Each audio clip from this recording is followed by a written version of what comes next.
सरकार आपको वेतनमान देने के लिए परीक्षा का आयोजन की है और 26,000 में लगभग आधे पद आपके लिए रिजर्व किया गया है।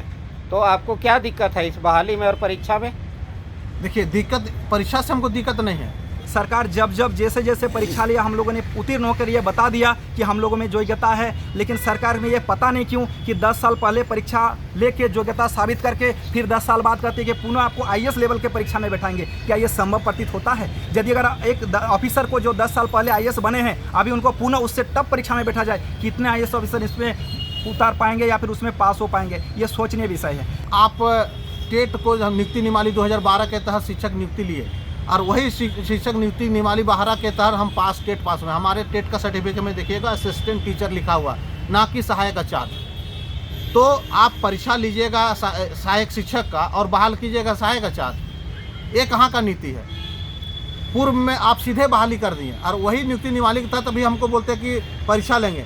परीक्षा लेने का क्या उचित है बताइए? और वो भी परीक्षा झारखंड के सबसे मुख्य परीक्षा जेपीएससी होता है, वहाँ 2 पाली में परीक्षा होता है।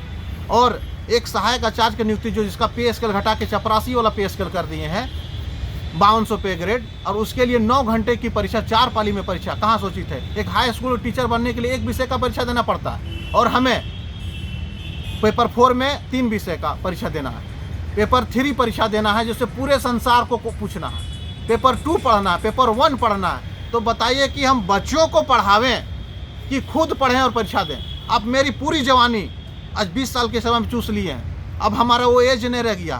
अब सीबीटी मोड में परीक्षा लेने बोलते हैं। मेरा शरीर और आँख एक लगातार हम बैठने का सक्षम नहीं कि 9 घंटा परीक्षा हम दे पाएंगे।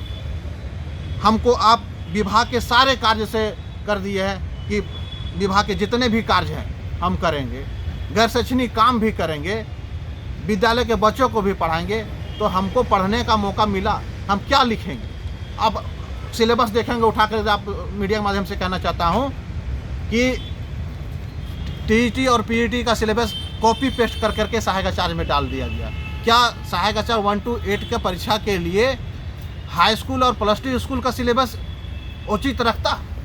हम जिस लेवल में हैं तो हम लोग उस पर विचार कर सकते थे कि 1 to 8 में तो 1 to 8 का लेवल का आता तो हम लोग इस पर विचार करते, परंतु हाई स्कूल का सिलेबस करके आप हमको प्रताड़ित करने का काम कर रहे हैं। ये प्रताड़ित वाला काम हम लोग बर्दाश्त नहीं करेंगे। आपने कहा था कि 2019 में कि टेट पास को हम सीधे वेतन मान देंगे। हम वेतन मांग का मांग करने, मेरा कोई दूसरा मांग नहीं है। झारखंड सरकार से मेरी हाथ जोड़कर विनती है कि आपने जो वादा किया था उसको पूरा करें और टेट पास को वेतन मान दे करके आप वादा अपना पूरा करें। धन्यवाद।